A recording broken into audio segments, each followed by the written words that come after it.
Welcome back, Star Wars fans, to Star Wars Toys TV.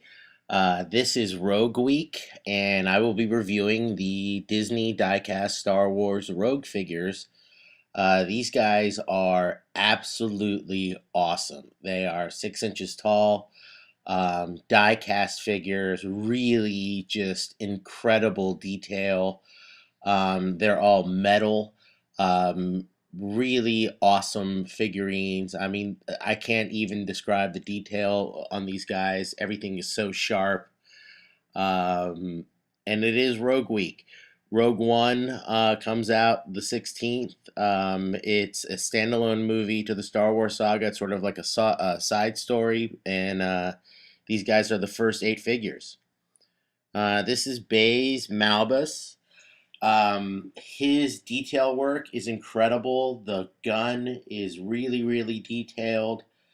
His face and the armor, really awesome. These Disney figures, they really, really go one step beyond just sort of like a toy. These are more like display figures. Really heavy. The joints are articulate. The detail is incredible all the way around. They all come with these stands, so you can set them up.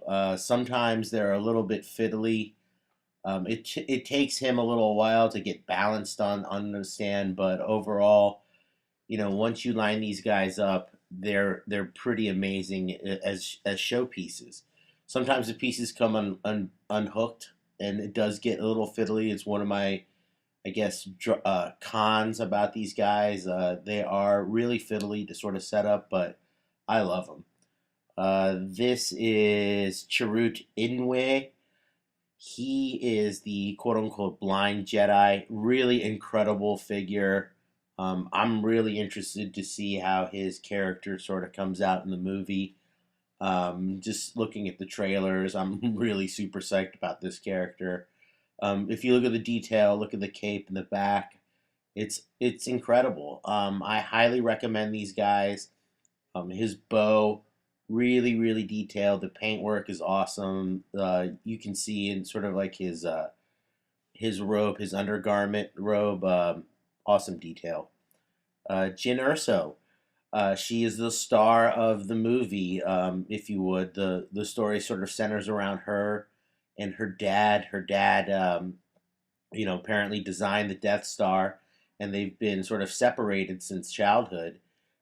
So she is a rebel that has been sort of recruited into the Rebel Alliance to go find her dad and get the plans of the Death Star. Um, Rogue One is going to be sort of like a standalone movie, and there's only going to be one. There isn't going to be like a series like Star Wars. Bodhi Hook, another one of the characters in the movie. You can see sometimes in these figures, the feet are loose, so it makes it hard to sort of display. It takes some time. I have a lot of these guys. You'll see in future reviews what I'm talking about. They can be a little difficult to sort of set up, but I have seen other reviews online, and it is a common sort of drawback on the diecast figures. But believe me, I wouldn't say that's not a reason to not buy them.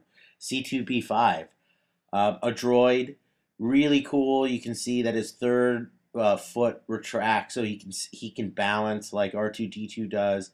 Speaking of which, there are many theories online.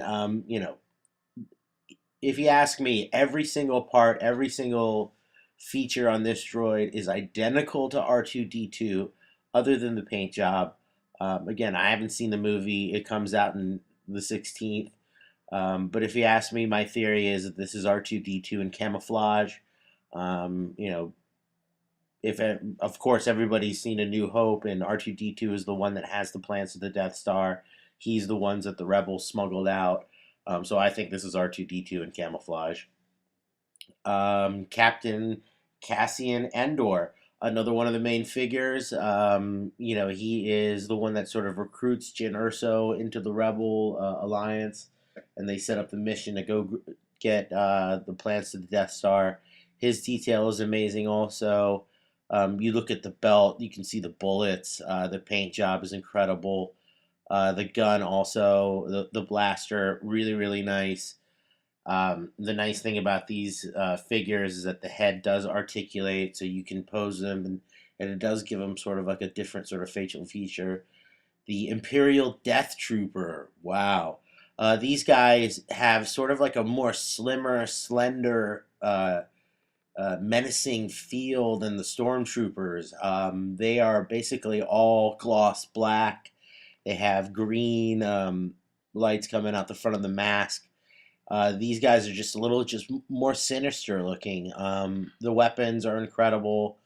There is some detail between like the paint job, between matte and gloss finishes, gives them an added sense of depth. These guys are pretty incredible. He's pretty easy to stand up. Again, all of these guys come with the bases that say Star Wars on them. It's nice to sort of set them up and display. K2SO, another droid from the movie. This guy is pretty incredible. He's super tall. I love the design. It's very futuristic yet very Star Wars feel. He was a confiscated Imperial droid. You can tell by the markings, and he's been sort of reprogrammed to work with the Alliance. The detail on this guy is awesome. It's very thin, very slender. Everything articulates. It's all metal, which is really, really nice. These guys are not cheap. I bought them from the Disney store. They retail for about $27 each. So I got all eight of the first series. K2SO is one of my favorites. I highly recommend these guys. They are exclusives to the Disney store right now. This is the only place you can buy them.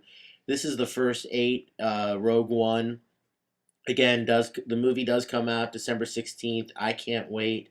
I highly recommend these guys. I would go out and get them if I were you. I will see you guys next time.